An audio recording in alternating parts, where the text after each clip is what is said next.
Hello mga ka-SFT, today is Friday, November 5, 2021 and here's the news you need to know.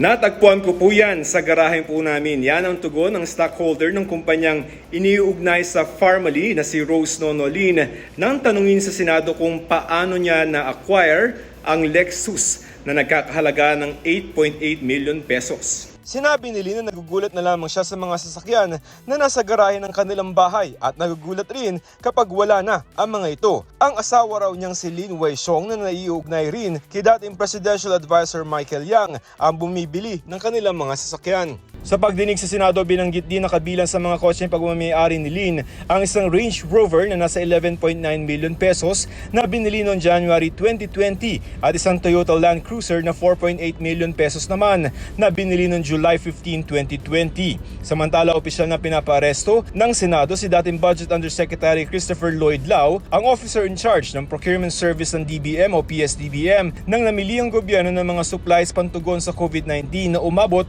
sa bilyong halaga noong nakaraang taon.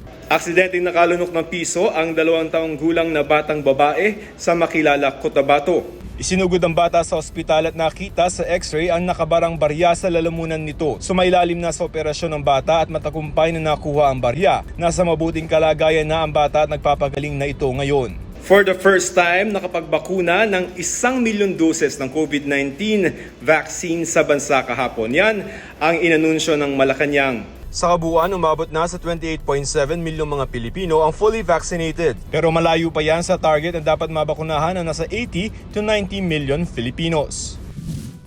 I'm Joseph Morong. Stand with us, stand for truth.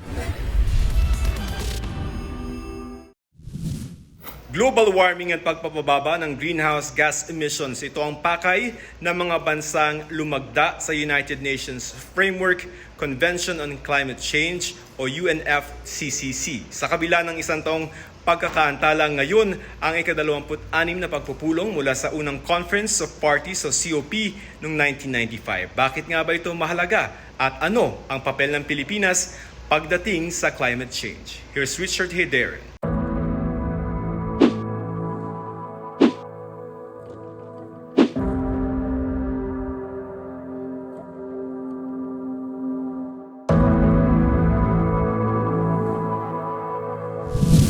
Kasama po natin si Jenica Dizon, who's there representing the Philippines dyan sa COP26 discussion. Of course, wag natin kalimutan, itong mga discussion na yan ay multi-stakeholders. No? So involved dyan, mga government agencies, non-government agencies, experts around the world.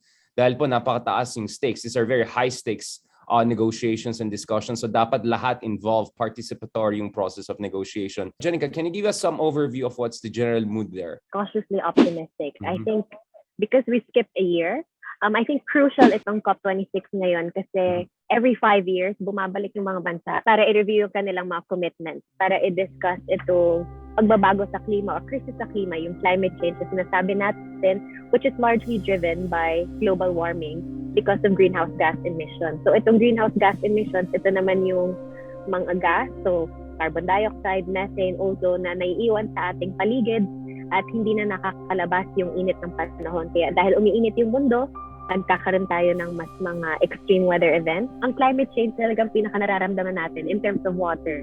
Either sa napakarami nito, di ba, pagbaha, pag-ulan, o napakakaunti, tagtuyot, rotating water supply, wala tayong access, at talagang yung ibang mga komunidad sa Pilipinas talagang lumalakad ng malalayo para mag-igib ng tubig at hindi pa malinis ito. Medyo pragmatic syempre ang conversation kasi imagine mo, di ba, halos 200 bansa ang nagtitipon para mag-agree. Kaya naintindihan mo rin kahit paano na, sabi mga tao, di ba, 26 years na yung COP pero parang palala pa rin ng palala yung climate change, yung climate crisis, pero maintindihan mo na yung nuances nga na mahirap ipag-agree yung 200 bansa into a singular commitment.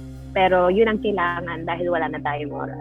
Kasi dalawang aspect yun. Mitigation, so bawasan po natin yung emission natin para hindi lalong lumala. Pero meron din tayong adaptation. So dapat magbigay ka ng pera at resources at technology dun sa mga vulnerable na countries. Siyempre, mga katulad ng Maldives, baka wala na sila by the end of this century kung aakyat yung sea levels. As you know, mainit, nag-melt yung icebergs, tataas yung sea level yung mga isla, wala na yan. Part ng climate finance conversation ngayon kasama sa adaptation and mitigation ang nature-based solution. So, babalik tayo sa talagang natural na responsibility at na ibibigay ng natural ecosystem sa atin. So, in nature-based solutions, kasama doon yung pagpapalaki ng ating mga kagubatan, pagprotekta nito, at yung pag-acknowledge. So, ito yung isa sa mga talagang inilalagay sa mga layunin. Yung pag-acknowledge sa role ng mga IT communities, yung role ng indigenous peoples in being conservers, protectors of the environment, and also how they are the most severely affected. On the front of getting financing and help, is there a roadmap on that front? I would say there would be. There's a developing one. And I also welcome the presence of Secretary Dominguez. Diba? Parang I think it's the first time na our Department of Finance secretary actually is attending the negotiations, and I welcome that as a show of commitment for the Philippines to secure climate financing. Ano naman yung role ng Philippine youth, no? Especially yung mga first-time voters as they get more involved in politics. What can the youth do in terms of contributing to helping with the mitigation and adaptation vis-a-vis the climate change issue? Importante na the youth keep putting pressure to their leaders. Sabi nila wala namang napapala yung mga pag-rally, yung mga pag-strike, pero hindi, di ba? It helps put the conversation into the consciousness of the general public. It's picked up by media.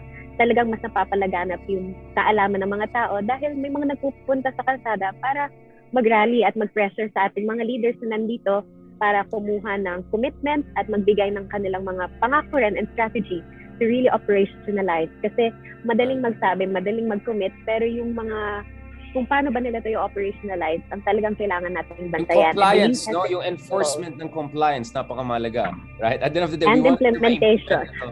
Yes. Yes. Thank you very much, Jenica, for giving us an overview of the high-stakes, multi-stakeholder negotiation dyan sa COP26. It might seem technical, it might seem too highfalutin, but actually this is about an existential risk. And all of us, especially my younger ones and our children and grandchildren, they're going to depend on how effectively we're going to do this, especially within the next 10 years. So our window is really until 2030 to get this right.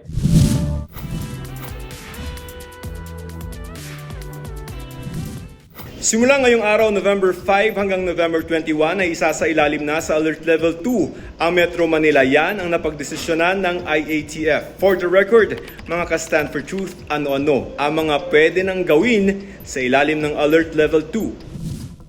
Base sa IATF guidelines, papayagan na ang mga indoor venue capacity ng hanggang 50% basta fully vaccinated ang papasok at maging staff. 70% naman ang allowed sa outdoor venue, bakunado man o hindi. Kabilang sa mga yan, ang restaurants o kainan, tourist attractions, religious gatherings, gyms, personal care services, sinihan, amusement parks, karaoke bars, venues for meeting and social events, at maging contact sports tulad ng basketball subject to local government guidelines. Pero bawal pa rin ang casinos, horse racing at maging sabong. Pero bawal pa rin po ang mga kasino, karera ng kabayo, sabong at operasyon ng mga sabungan, lottery at betting shops at iba pang gaming establishments. Liban na lamang po kung ito ay otorisado ng IATF at ng Office of the President.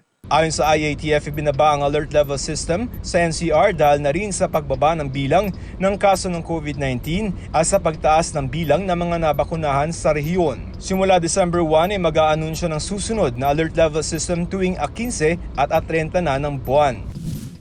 Kung kayo ang tatanungin mga ka-Stand for Truth, tama bang ibinaba sa Alert Level 2 system ang Metro Manila? Narito naman ang sagot ng ilan natin mga ka-Stand for Truth.